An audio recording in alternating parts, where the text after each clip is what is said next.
Fala pessoal, tudo bom? Acho que agora sai o guia definitivo dessa plataforma com o processador 11800H. Não é com as versões ES, tá? Eu acredito que questão de performance deve dar muito próximo um do outro. Tudo que eu falo aqui, tudo que eu vou falar aqui, na verdade, pode ser aplicado no outro.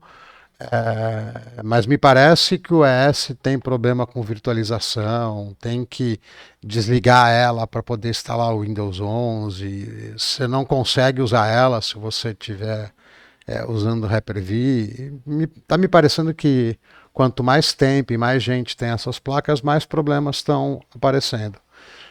Mas independente disso, eu já estou nesse mercado faz bastante tempo e eu tenho bastante porcaria em casa, eu tenho servidores em casa por causa do meu trabalho e, particularmente, eu deixo isso como um ponto de observação para vocês. Eu nunca compraria um processador ES. Inclusive, é por isso que eu comprei esse 11800H Retail. Se ele fosse QS, se eles estivessem vendendo o processador QS, que é o Qualifying Sample, aí já dá para arriscar, porque ele é muito perto do silício final. Se tiver alguma revisão, é uma antes do que vai para a loja. Então ele vem bem completo. Então, se fosse QS, eu arriscaria. ES eu não pego. É capaz de precisar de alguma feature, de alguma coisa, e ele ter problema, como não só nesse caso, como eu já vi em outros casos também, em outras plataformas. Eu tinha dito que eu ia fazer, eu mudei de ideia em relação a como fazer esse vídeo e como tratar essa plataforma. Eu acredito que o VRM é bem tranquilo, novamente repito isso. Se você puder ventilar, nenhum componente eletrônico vai reclamar de trabalhar mais frio. Mas durante os meus testes, agora eu já estou com esse processador aí, com esse kit, já deve ter, acho que, se não me engano, 9 dias. Então eu já consegui testar bastante coisa. Mas nos meus testes, me parece que o problema é a dissipação de calor do processador. Então chega num certo ponto que o processador ele começa a ficar mais de 90 graus, perto de 100, e quando ele chega em 100, deixa eu aproveitar para falar isso também, ele não cracha ou não deveria crachar, porque aqui não dá problema. O que ele faz é que ele baixa o clock um pouquinho, tá? É isso que acontece. Mas como eu estava dizendo, se a interface térmica que eles colocaram entre o die e o cooler que você fosse instalar, ela fosse de melhor qualidade, eu acredito que a gente teria melhores resultados. Eu tô meio na dúvida se eu pego o 11980HK, que não vale a pena do ponto de custo, mas era só para eu ver até onde que vai esse cara, até quanto que ele aguenta, porque ele tem multiplicador destravado, então eu poderia colocar 5.2, 5.3, 5.4 GB, contanto que a interface térmica fosse suficiente. Eu tenho coolers bem grandes aqui, mas eu tenho quase certeza que a interface térmica não daria conta. Talvez se alguém quiser comprar esse meu kit aqui, de 11800H, eu compre esse 11980HK só para ver o rei dos interposers. Mas tá bom, 4 minutos de introdução.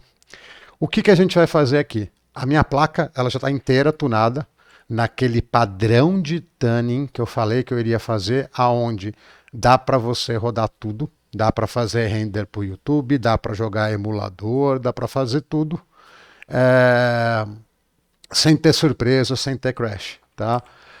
Na verdade, a única configuração que eu acho que está muito fora do que vocês provavelmente vão ter é a configuração de memória, que eu tenho ela com um multiplicador de 34 mais o BCLK, então eu tenho RAM aqui a 3.500 MHz com CL14, tá? Isso aqui é uma RAM BDI, tem ela na descrição do vídeo, é a RAM a RAM de qualidade, a RAM topzera que tem lá. Isso aqui, provavelmente, só vai ter acesso quem tiver acesso a esse tipo de RAM e ajuda bastante em jogo de mundo aberto. De qualquer forma, durante essa configuração que eu vou fazer agora, a gente não vai configurar a RAM. Digo, vai usar só o XMP, porque eu quero que seja um guia padrão que sirva para qualquer um. A pessoa chega, aplica, mesmo sem saber exatamente o que ela está fazendo, e ela sai do outro lado com o sistema operacional e funcionando e tudo direitinho. Então, a primeira coisa que a gente vai fazer aqui, eu vou matar todas as minhas customizações, ok? Vou salvar e sair para aplicar. Aí deixa ela rebutar, ela vai vir inteirinha no padrão, ela vai vir 100% no padrão. Foi até bom o primeiro vídeo dar errado, vamos dizer, entre aspas, porque eu acabei tendo mais tempo com a placa, mais 2, 3 dias, eu acredito. E aí eu consegui chegar nos ajustes de clock, undervolt, essas coisas mais afinados. Vamos lá. Estamos aqui no BIOS. O que a gente faz primeiro? Eu vou ir por tela, que eu acho mais fácil. Então, primeiro a gente vai na Advanced, na configuração de CPU, não, me perdoe. No Power in Performance, a gente desce tudo aqui. Opa! CFG Lock. Isso aqui é customização do fabricante, não tem necessidade, pode desligar. Isso aqui, ele bloqueia o overclock, tá? Pode desligar também. E uma coisa que é interessante, tem muita coisa quebrada nesse BIOS. Como eu fiquei mais tempo com ele, eu comecei a anotar essas coisas. Por padrão, o 11800H, ele daria para você a condição de multiplicador mais 4. Então, ele te daria a condição de ter até 2 cores 4.6, né, na configuração padrão, até 5 cores a 4.5 e vai descendo. Com esses mais 4, se o BIOS não tivesse quebrado, eu teria sem DCLK, sem nada, 5 GB em 2 cores, 4.9 no uso, 4.9 até o uso de 5 cores, e aí vai descendo até 4.6 em todos eles. Mas aqui está tudo quebrado. Tá? Tem gente que fala para habilitar save state, fazer um monte de coisa, mas é só economia de energia, na verdade. O que eu faço aqui, na verdade, normalmente, é desabilitar isso aqui. Na verdade, assim, eu tiro o Pay State Control. Quando a gente entrar no BIOS aqui, você vai ver que some toda essa parte aqui de baixo. Pera aí, é isso mesmo? Na verdade, daria para tirar até o Speed Shift, mas eu não confio muito nessas configurações aqui dessa placa. O que mais que a gente faz aqui? A gente põe 46 em todos os cores. No caso do meu CPU, no caso do seu CPU, você pega a configuração desses primeiros 2 cores aqui e replica tudo para baixo. Tá? Então 46, 46, 46, 46, 46. Tá? Aqui não precisa mexer em nada. Outra coisa que é legal de fazer para quem usa trabalhos mais pesados, lembrando, né, aumentar um pouco o power limit, provavelmente 120 deve dar bem para qualquer tipo de trabalho. Eu recomendo sempre aumentar, tá? Mesmo que você for jogar, uns 90 ainda é legal, 90 mil aí no caso, porque emulador é bem pesado. O jogo normal usa um pouco menos, mas pelo menos uns 90 seria legal. Eu uso 120 porque dá conta de tudo. Isso aqui é só um limitador, tá? Não é o tanto que o processador vai usar. Outra coisa que tem que ser feita também, você tem que vir aqui no regulador de voltagem, né? Que é o Voltage Regulator, e aumentar um pouco o limite de corrente, tá? O padrão é 400, se você colocar 600, essa conta que ele apresenta aqui está meio errada, teria que dar 150, ele vai dar uns 130 e pouco, mas já segura. E aqui também você pode subir um pouco esse valor, né? Aqui está dizendo que 125 ampere é 1000. Você pode subir um pouco aí, sei lá, para uns 1.200, 1.300, vai, alguma coisa assim. Por quê? Porque se você não alterar esses valores, você vai ter um tipo diferente de throttling. O throttling é quando baixa a velocidade do processador. Não porque o TDP não permite, mas porque a corrente aqui não vai permitir ele manter o clock. Tá? É, beleza, aqui tá ok. Aqui não precisa mexer em mais nada. Aqui tá legal, né? Tá tudo bem. Vamos para o próximo menu que é importante. Ó, eu não vou entrar no menu de overclock, tá? Não vou entrar. Essa configuração seria legal, mas me parece que ela não funciona. É porque ela está habilitada que o BCLK não fica sem zerinho. Só que quando você desabilita ele deveria ficar e não fica. Então vamos deixar ela para lá. Cadê meu hardware monitor aqui? Aqui é a configuração da ventoinha. Eu vou mostrar o modo manual, mas aqui no exemplo eu vou deixar 100%, porque a minha ventoinha ela é silenciosa, não me incomoda. Opa, desculpa. É no modo automático mesmo.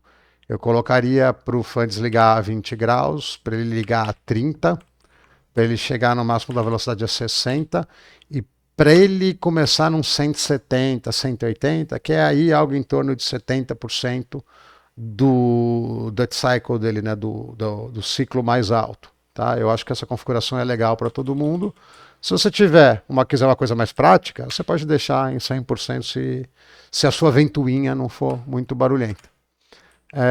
Aqui, eu tinha até esquecido no primeiro vídeo, mais para quem tem placa AMD, habilitar o Resizable Bar, tá? Legal.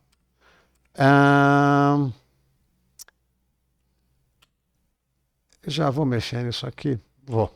Tá. Então vamos lá. Colocar memória em Gear Mode 1, isso é mandatório para jogo, abaixa bem a latência dos jogos. Tinha também o que o pessoal fala por aí, o lance do SPD Write Disable lá, que eu achei estranho ter que habilitar. Não era aqui? Não, então deve ser aqui. Que eles falam que precisa desabilitar isso para entrar o XMP, mas não precisa não. Na verdade, não precisa. Eu só mostrei para deixar a localização dele aqui, mas eu não vou mexer. Tá? Então, memória aqui, eu disse que eu não iria fazer nenhuma customização, com exceção do Gear Mode, que é mandatório para todas as pessoas. Eu só vou vir aqui, aumentar a voltagem, tá? A tensão, que seria o correto. Eu não vou aplicar o... Não, quer dizer, eu fico com medo dessa placa não botar se eu já aplicar de cara, mas vamos lá. Se ela não botar, eu tento de novo. Tá. Aqui, basicamente, a gente já tem tudo que precisa para essa configuração funcionar bem.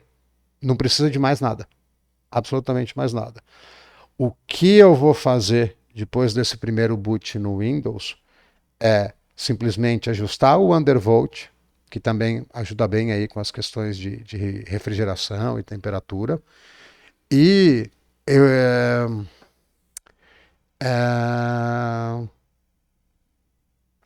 eu ia mexer um pouco na memória, não vou não, eu vou segurar. Eu tô com comichão para tunar, mas eu vou deixar ela padrãozinha para que todos vocês consigam chegar na mesma configuração. Vocês vão notar que aqui, deixa eu abrir o gerenciador de tarefa, já está 4.6. Não precisa de overclock menu, não precisa de nada daquilo lá, não. O que o overclock menu, o que você precisa de habilitar o overclock naquele menu é para a RAM subir, senão ele não sobe a RAM, e para você poder dar undervolt. Se você olhar aqui agora, deixa eu carregar. Eu devia ter botado pelo outro SSD, eu esqueci de selecionar, mas deixa eu abrir aqui. Você vai ver que ele está a 1.27 de 1.227 de máximo e agora está 1.212. Então, tudo bem. Vamos voltar lá para o BIOS. Ok. Oh, vai ficar um vídeo bem curtinho, eu tô achando, hein? Isso é bom, porque vocês aprendem mais fácil, quando a gente é mais direto, mais objetivo.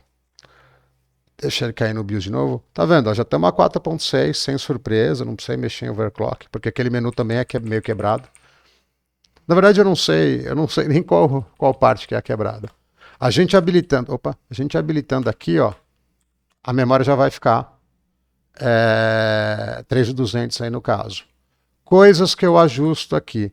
Como o meu multiplicador máximo é 46, eu ajusto o BCLK para quase 103, porque aqui na minha configuração eu não consigo ir mais do que isso, mas eu vou te confidenciar que mesmo em placas de marca, quando você tem um clock generator, quando você não tem um clock generator externo, cara, a partir de 104, assim, às vezes até menos, começa tudo a esfarelar. Não é muito bom subir, não. Aqui eu estou subindo só porque eu não tenho mais opção de multiplicador. O que mais que eu ajusto aqui? Eu dou um offset negativo no processador. Vocês podem começar em 50 e ir subindo até 70. Eu acho que a maior parte dos processadores vão aceitar esse offset. Ring, o que eu faço também, eu desabilito esse ring down beam, porque ele deixa a velocidade do ring muito baixa. E é interessante que desabilitando aqui, vai ficar 3.9 GB a velocidade do ring, e esse ring equivale basicamente à velocidade do cache.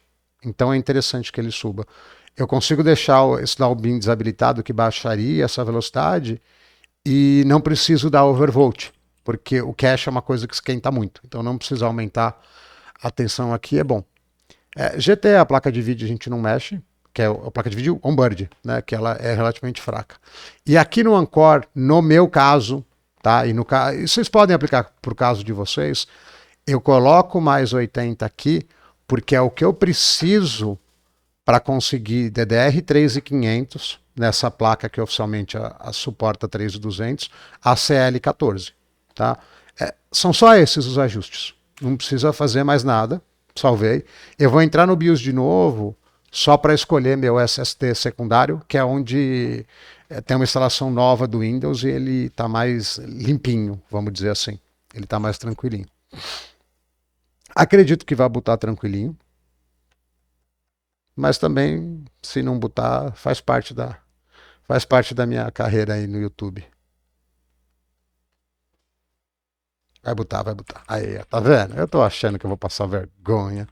Aqui eu não vou fazer nada, aqui eu só vou botar pelo SSD secundário, ok? Deixa eu fazer o boot.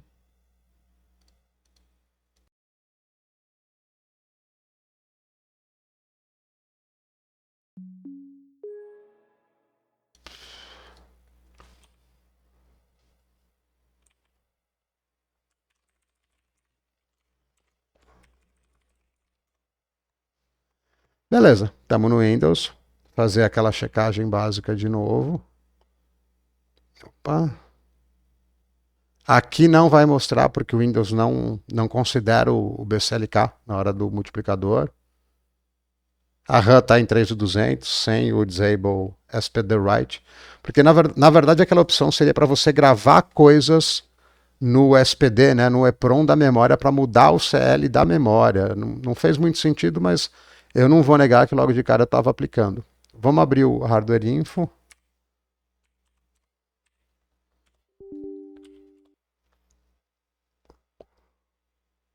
Tá, para olhar. E o que eu achei legal dessa mentalidade que eu assumi, vamos dizer assim, é que em 15 minutos de vídeo, se tirar a introdução, vocês chegam no mesmo resultado. Tudo certinho, ó. Gear Mode 1 aqui embaixo, Command Rate 1. Não tá tunada, mas eu vou manter assim porque tá mais perto da realidade do máximo.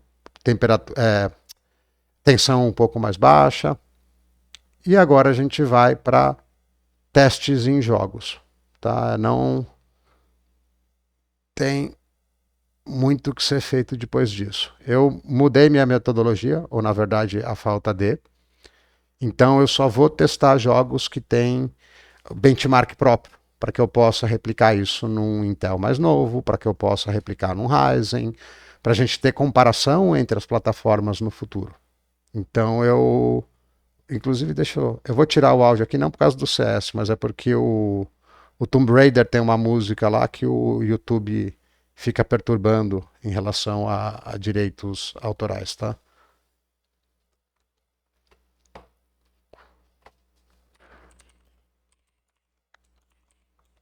Carregar The Dust aqui. Eu acho que eu não vou nem rodar aquele benchmark antigo, viu? Eu vou rodar só esse aqui que The Dust fala muito mais com todo mundo do que aquele mapa antigo. Aqui qualquer coisa vai.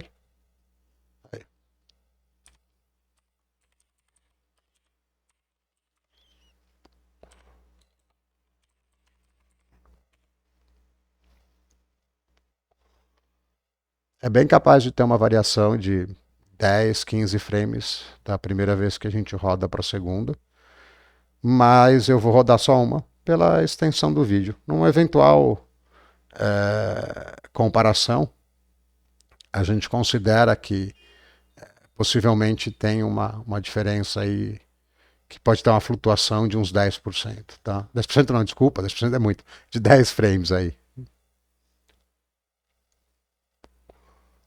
Isso tá no esforço para que o vídeo não fique muito longo. Eu quero que ele seja rápido e preciso, bem no ponto. Acho que já foi, na verdade, né? Beleza, 870. Acho que é um frame rate bem bom aqui no CS. Fechar. Não buga não, placa de captura. Você está indo bem. Essa minha plaquinha aqui, ela dá orgulho, só que não, a de captura. Vamos de Tomb Raider.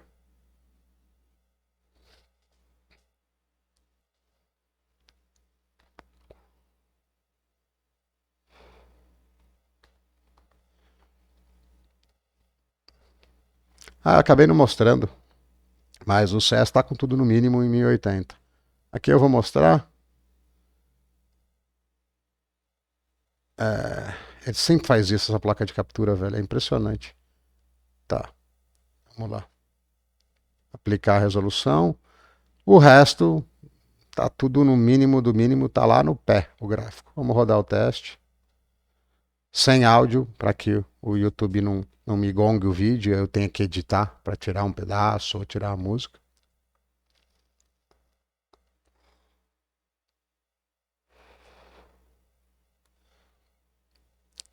Aproveitar que tá sem áudio, eu vou te falar.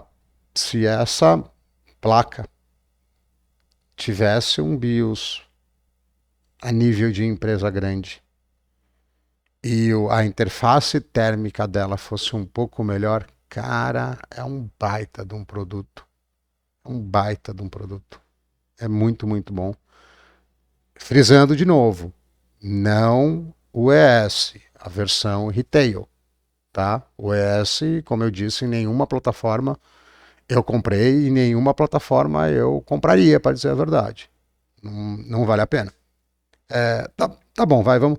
Se você tá quebrado, você só tem aqueles US$ 50 a menos, US$ 60 a menos, cara, aí se não tem tu, vai tu mesmo. Aí tudo bem. Mas se for uma escolha racional entre um Ryzen, o ES e esse retail, o Ryzen que eu falo é um 3600 da vida, tá? Cara, eu iria nesse com certeza. Eu tenho, entre aspas, né, tratado mal essa placa desde que ela chegou. Tem aí seus, acho que 9 dias. E eu não acho que ela vai explodir, que ela vai pegar fogo, nem nada. Processador, a temperatura não me incomoda.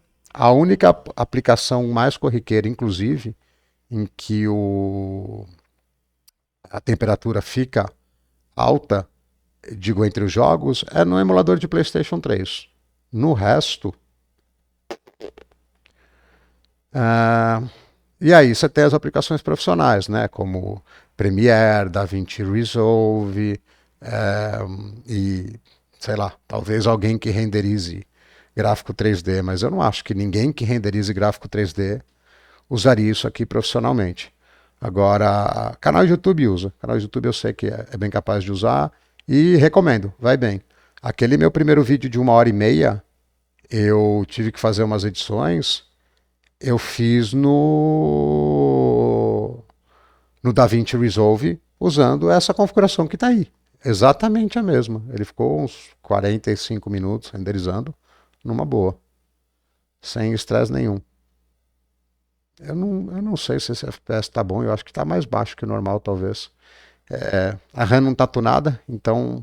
Aí dá uns 265 com a RAM. O CS não muda praticamente nada. Aí dá uns 265 com a RAM tunada. Vamos ver quanto que vai dar aí. Eu tô com a impressão que está mais baixo. Eu tô com a impressão que está mais baixo. Tenho quase certeza que está mais baixo, na verdade. Vamos lá. Muito mais baixo. Faz uma baita de uma falta. Ah, a memória. Ah, tá. Deixa eu sair. Fechar. Fechar aqui também. Colocar o Rainbow Six em Vulkan, porque rende melhor.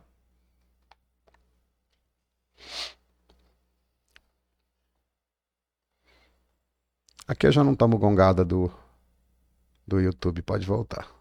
Se bem que eu vou deixar até mais baixo, vai ficar bem de fundo.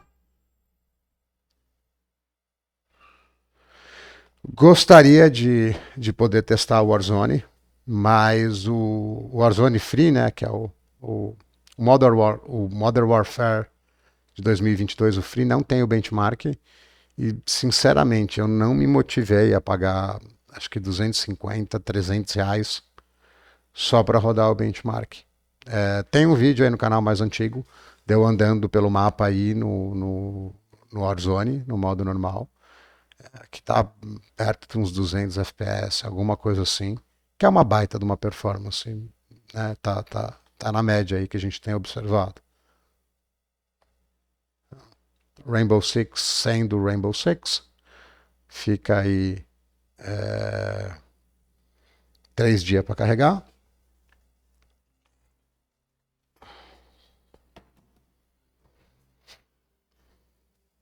Caramba, eu vou conseguir finalizar tudo com os testes em meia hora. Muito bom. Isso se o Rainbow Six colaborar. Vamos lá. Options.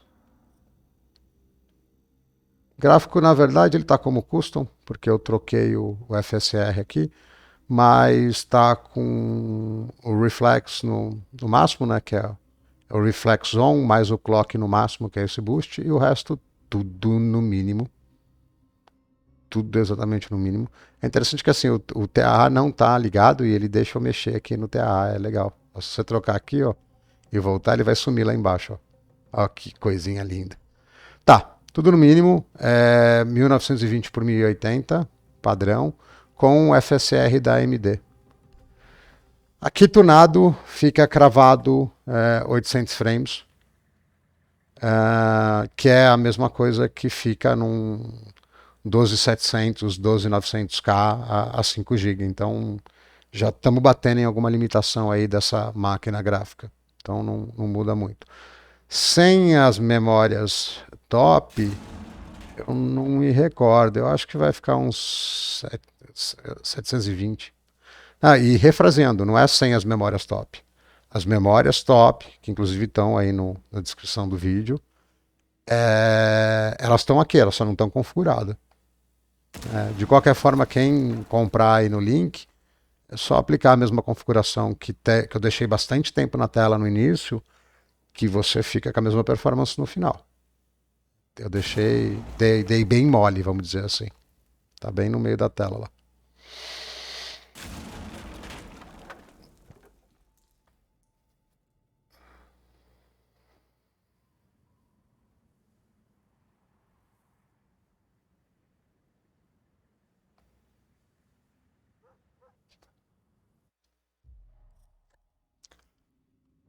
Você vê que, né? Estamos muito perto do limite. Mesmo com a memória não configurada, aqui ainda deu pouca diferença. Lá no Tomb Raider deu mais.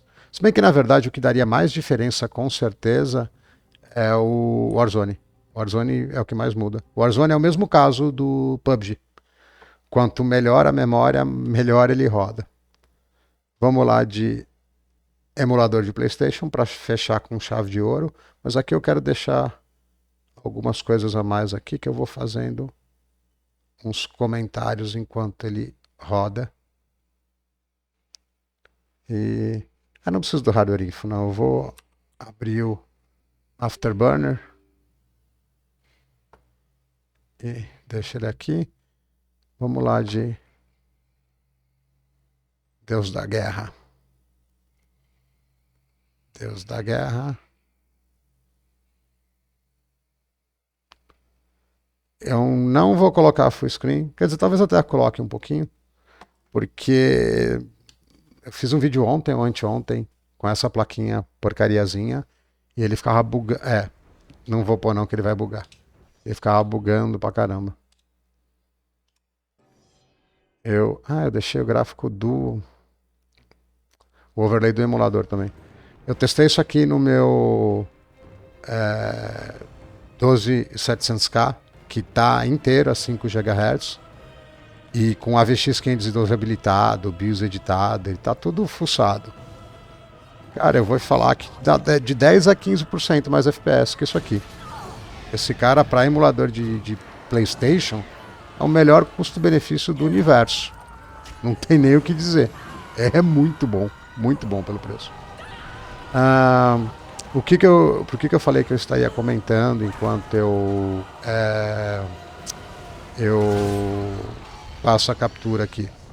Eu disse que eu estaria comentando porque se você gosta de emulador, né, de PlayStation, esse tipo de coisa, cara, eu ainda não testei no Ryzen. Eu tenho o Ryzen aqui atrás de mim, um 3600. Mas pelo uso de CPU que eu tô aqui, que eu tô praticamente cravado o tempo inteiro, ignoro o uso tem uma porcentagem aí do Afterburner, mas ele não tá medindo certo. Vê pelo Task Manager mesmo, né, pelo gerenciador de tarefas. Pelo uso de CPU que eu tenho aqui, eu tenho certeza que o 3600 vai apanhar por tanto, mas por tanto. Então, assim, para emulador, cara, para mim, essa plataforma aqui de PlayStation 3, digo, essa plataforma aqui é imbatível. Imbatível. Custo-benefício na lua. Você não precisa de uma GPU muito forte para... demorei para apertar. Você não precisa de uma GPU muito forte. Aqui eu tô com uma 3080, mas me parece que uma placa de vídeo 3 vezes mais fraca, eu teria que ver uma 3060, não TI, alguma coisa assim, já deve dar o mesmo resultado. Uma 2060 talvez, deve dar o mesmo resultado. Para quem gosta do repertório do PlayStation, não tem nem o que falar. Melhor plataforma de longe. De longe. Não tenho dúvida que melhor custo-benefício. Bom, acho que tá bom, né? Configuração rápida, direta. Uma introdução que eu acho que vale a pena ser feita. Preciso jogar isso aqui, é verdade. E testezinho em jogos, que vai ser o maior uso desse cara. Em emulador, que também o bichão é pesado, entendeu? Acho que tá legal. Então a gente fica por aqui. Muito obrigado a todos e esperem aí para as próximas semanas testes do Ryzen 5600 normal e tunado, tá? Eu vou fazer os dois. Não sei o que vai dar de diferença, tá? Mas eu vou fazer das duas formas. E eu tenho um 12700K também aqui, inteira 5 GB travado, com a VX 512 habilitado. Se tiver procura, se vocês começarem a perguntar, eu posso fazer também com ele. Então é isso. Muito obrigado a todos aí. Bom divertimento que com esse guiazinho de 15 minutos, essa plataforma fica show.